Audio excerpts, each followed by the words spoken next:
Hi, in this lecture I'm going to show you how to set up the ESP32 support for the Arduino IDE on Windows. In particular, I'm using Windows 10 for this demonstration.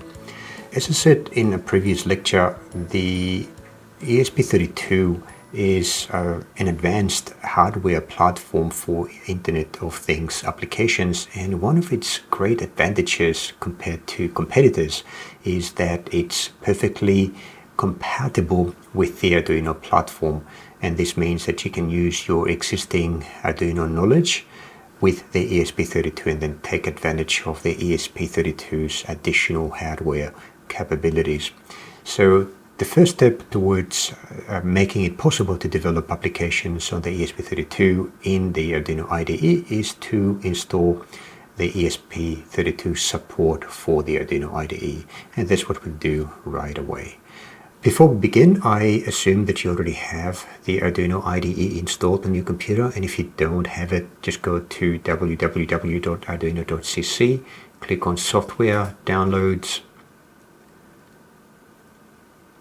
and download the appropriate version of the Arduino IDE for your operating system. Alright, let's continue with this. So the files that you need to install in order to add ESP32 support for your Arduino IDE are here on GitHub, and this is the location where you can find them.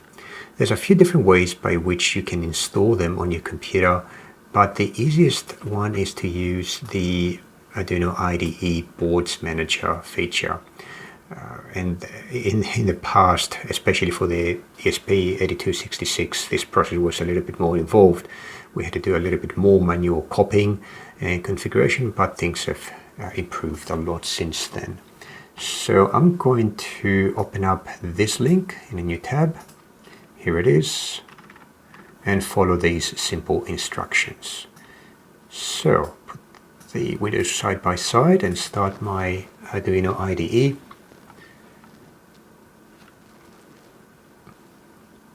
Alright, and the first thing that I need to do is to copy this URL, which points to a JSON file that contains hardware configuration information, and go into Files and Preferences and paste this URL down here under Additional Boards. Click on OK, and then the next thing to do is to go to under Tools, go to the Boards Manager and search for ESP32. Gotta wait for a few seconds for the index to update. Okay, and ESP32. It's one. Make sure that I've got the latest version selected and click on Install.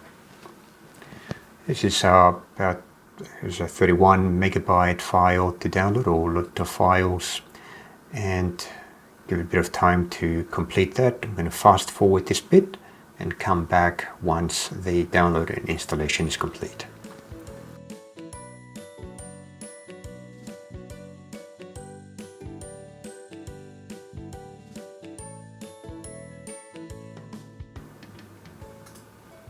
Okay, so that is done.